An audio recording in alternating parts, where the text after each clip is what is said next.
I decided to read Iron Man comics for the first time to figure out why I'm so bored of the MCU. But there's a problem. Iron Man's been around since the 60s. So where do we even start? Instead of trying to get all the history down in my noggin, I just looked for the greatest hits that shaped the Iron Man we know today. Some things were honestly eerily similar to the movies. Others felt like something was missing from when it became a movie. So if you're a fan of the MCU and want to know a little bit more about comic Iron Man, let's find out together from the beginning. To kick things off, we have to experience the Tales of Suspense, issue 39, the first appearance of Iron Man, and thus the start of everything. To keep it simple for me and you, I'll be scoring things on 4 aspects. Is it easy to follow? Do I need to read other issues to understand it? Does comic Tony feel like MCU Tony? And would I recommend it to an MCU only fan? Honestly, I was very surprised at how much I liked this old 60s comic. It was really easy to follow, and it was snappy. It really didn't waste time, because I think it was only like 14 pages. So, of course, I didn't really need to read anything else since it was the first issue ever. Honestly, yeah, the entire first section of the first Iron Man movie pretty much was this issue. Of course, it's set in the time period it was set in, of course. But honestly, I would say Tony here feels like Iron Man, but I guess just a little more acceptable, because they don't really dive into his guilt, I feel, as much in this, just to start off. And he doesn't really have arrogance, as he just kind of seems like a rich guy that women and people like, and his morality is just kind of regular. So it's not really a super flawed depiction of him, I would say. And for me, I honestly think I would recommend this to someone who's only ever seen the MCU, since it's really fast and you don't need anything else. But I'd say the bad part would be the characterization is a little flat to start off. It's very simple, straightforward, just like a Saturday morning cartoon, which I always will enjoy. So to have a little bit of extra fun, I'm gonna have an enjoyment level meter to cap things off. But as of right now, my enjoyment level is a 5 out of 10, because I don't want to say I was expecting more, don't say I was expecting less, but I was pleasantly surprised, so I'm gonna give it a 5. Now then, instead of a single issue, we're finally into story arcs now, and can't start off without the big one, or I guess at least one of the big ones. We're gonna be doing Demon in a Bottle, and of course it has way more moving pieces and characters, but honestly, it wasn't really that hard to follow, I'd say, for me personally.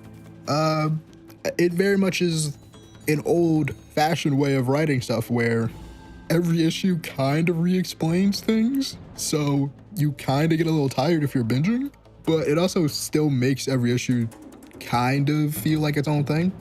I didn't really feel like I need to read before this arc, but I do think having more context to other characters, like Scott Lang, the Ant-Man we know, the current Avengers, and some of the villains, reading some other stuff prior would probably make that a little bit nice.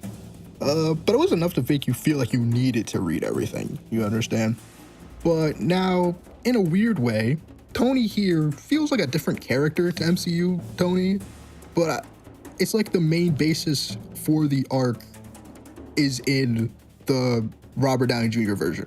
The sort of introspection that Tony has throughout it, and the rising tension throughout from the world's view on him, is very there. But personally, I think it's so much better because of him hiding his identity in the comics, where in the MCU we never really get Iron Man as an alter ego. And I think it made me realize how much I kind of miss secret identities for superheroes in main media, where I'm just nah, hiding your secret side is kind of fire, no? You shouldn't know me like that. I don't know, maybe I'm a little extra, but I just kind of like that. But honestly, once again, I would recommend this to MCU onlys. It's a story you kind of don't get, not really, where we explore the alcoholism and I will say this though, I kind of don't like how easily resolved it is, because it kind of is like resolved in one issue. Like it's built up throughout issues, and then it kind of just ends in one issue, and that makes me a little sad. But I do kind of wish we could have seen that in the MCU to some extent.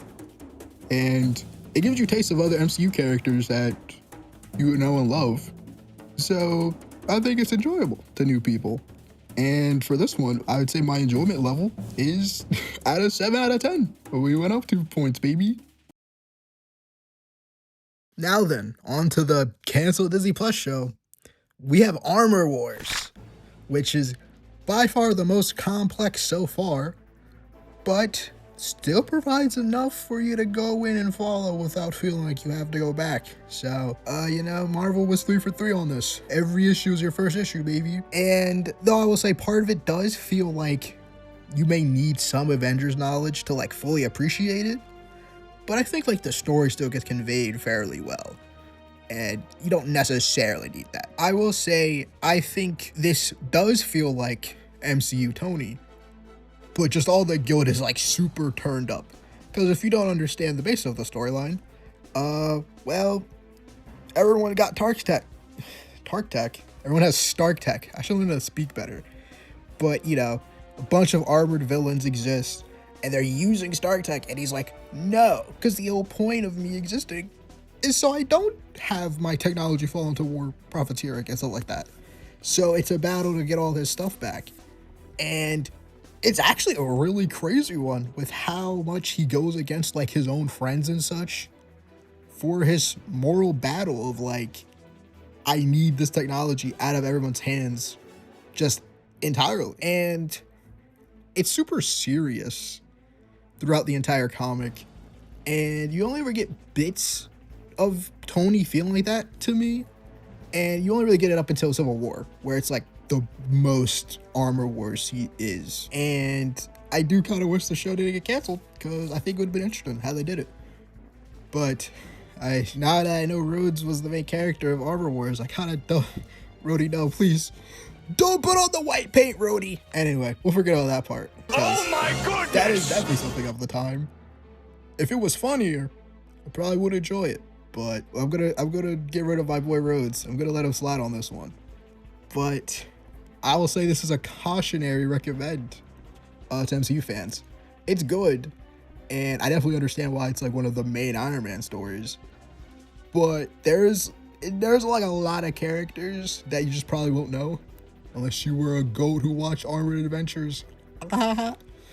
But yeah, they serve their purpose and get explained enough when they show up, so it isn't like too bad. But there is like a lot of notations being like, check out this issue to fully know what's happening, and it holds your hand enough to like pull you out of the pool for like a couple minutes before you're thrown back into the deep end, I would say. So for this one, I feel my enjoyment level is an 8 out of 10. I generally didn't expect to like it as much as I did. It was a very serious story that still had my comic book goodness, but oh jeez, I don't even talk about like the guys. I understand Cap and Iron Man shippers, bro. Like they had a fault. Like it was generally like kind of Civil War type shit, but it was like my best friend. This is now the end of such a relationship. It was like this was like some doomed yaoi. And I'm like, dang, they must have loved that shit back in like the 80s. I don't know. I should check when this came out. I don't really care at all. But yeah, 8 out of 10 enjoyment at this time. We'll see what happens in the final story. Now then, for our final presentation, we have Extremis from Iron Man 3. Woo! Which is very, I'd say probably very different, I'd say. It's extremely straightforward.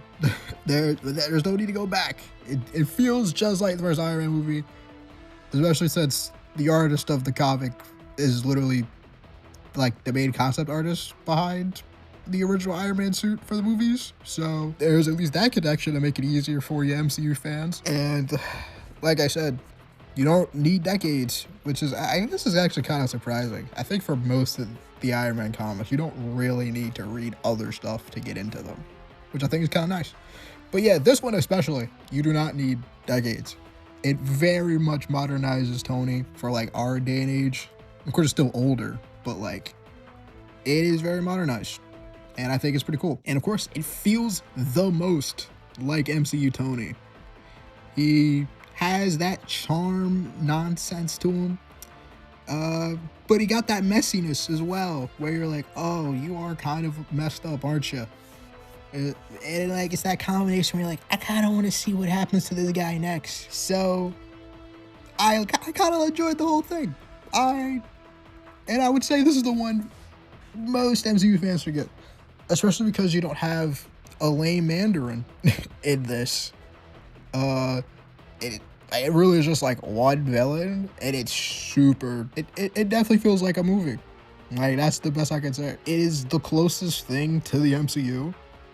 So if you aren't familiar with regular comic stuff, this is a very decent entry point. And I would be remiss to say that for people who care, the main writer of this does have some stuff going on. I couldn't look into it because I just couldn't find a lot. And it is definitely, it feels like a rabbit hole I don't want to get into, but I feel like I should say that if anyone is interested. So yeah, keep that in mind. So this is it. The end of our road.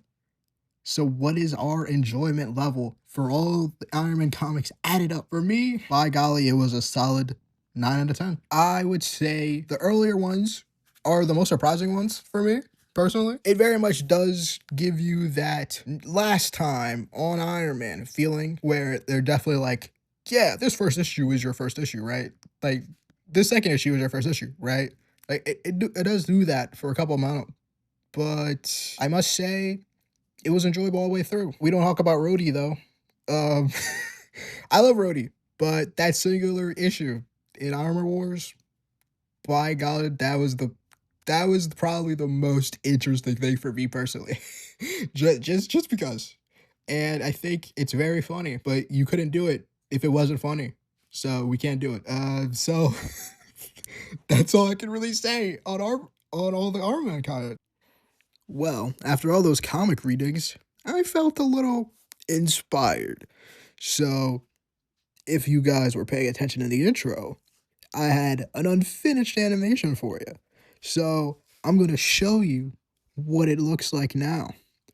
And if you want to see a little bit more animations, you can check out my old Invincible video where I tried to reanimate a scene from it.